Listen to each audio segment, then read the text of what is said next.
Online TV. Sawa, wakati mnafanya transformation kutoka kwenye WRM kuja kwenye WRC, naamini kwamba utakuwa ukikutana na changamoto nyingi sana za hizi unabii kuhusishwa sana na mambo ya kichawi, ya kishirikina.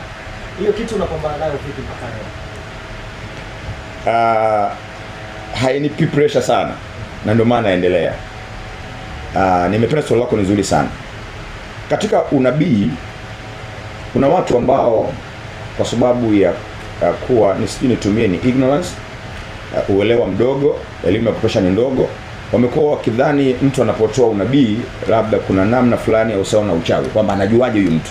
Na hii, ndugu mwandishi, inakuja kwa sababu ya familia ambazo tumetoka.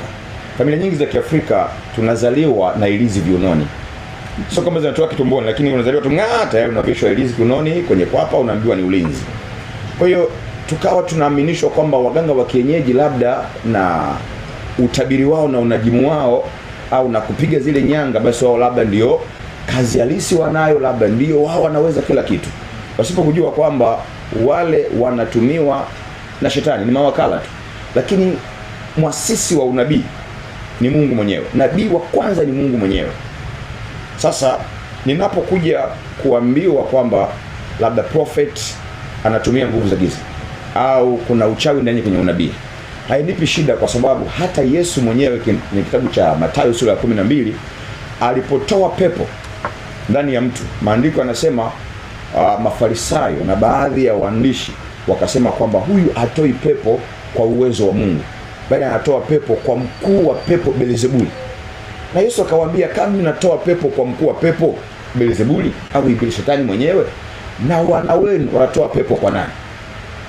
Akawaambia kwamba kiwa mimi natoa pepo kwa Roho Mtakatifu, basi mjue ufalme wa Mungu umewajilia. Kwa hiyo kama Yesu aliambiwa hivi na akasema, ikiwa mimi nilie mti mbichi mwanifanyia hivi, je, kwa mti mkavu mtafanyaje? Sisi watumishi wake ni kama miti mikavu. Kama Yesu mti mbichi walimsingizia na pepo kwa mkuu wa pepo, mimi nikiambiwa siwezi kushtuka, siwezi kushangaa, kwa sababu Mwokozi wangu aliambiwa hivyo. Kwa hiyo ndugu yangu mwandishi, hainipi shida. Ninachoangalia ni nini Mungu amenituma kwa watu na nikipeleke. Kwa hiyo hajanipa changamoto hii. Sawa, na kwa kongwe wa hili kanisa miaka 19, kuna ukweli gani kwenye shuhuda nyingi ambazo zinatolewa kanisani kusemekana kwamba ni shuhuda za kutengeneza zina uhalisia? Mungu aliponiita hakuniambia nitengeneze watu, kwa sababu mimi pia ni candidate wa mbinguni. Yaani hapa nilipo natumika, lakini na safari ya mbinguni. Ninapotengeneza watu, kwanza nakuwa simtumikii Mungu, ninamtumikia shetani, kwa sababu shetani anaitwa ni baba wa uongo. Shetani au ibilisi ni baba wa uongo. Kwa hiyo shuhuda ambazo tunazirusha hewani ni shuhuda ambazo zina ukweli asilimia zaidi ya 110. Na kwa hiyo nasema hivyo, huwa tunarusha kuanzia mwanzo mtu alipokuja. Wakati mwingine tunamfuata mpaka nyumbani kwake na tunamweka wazi, ili kama kuna mtu ana wasiwasi amfuate nyumbani kwake. Hatufanyi ile shuhuda ya karibu, nini Mungu amefanya, amekuponya, nenda. Karibu nini, kwa kifupi, umetoka wapi, Mungu amekufanyia, nenda.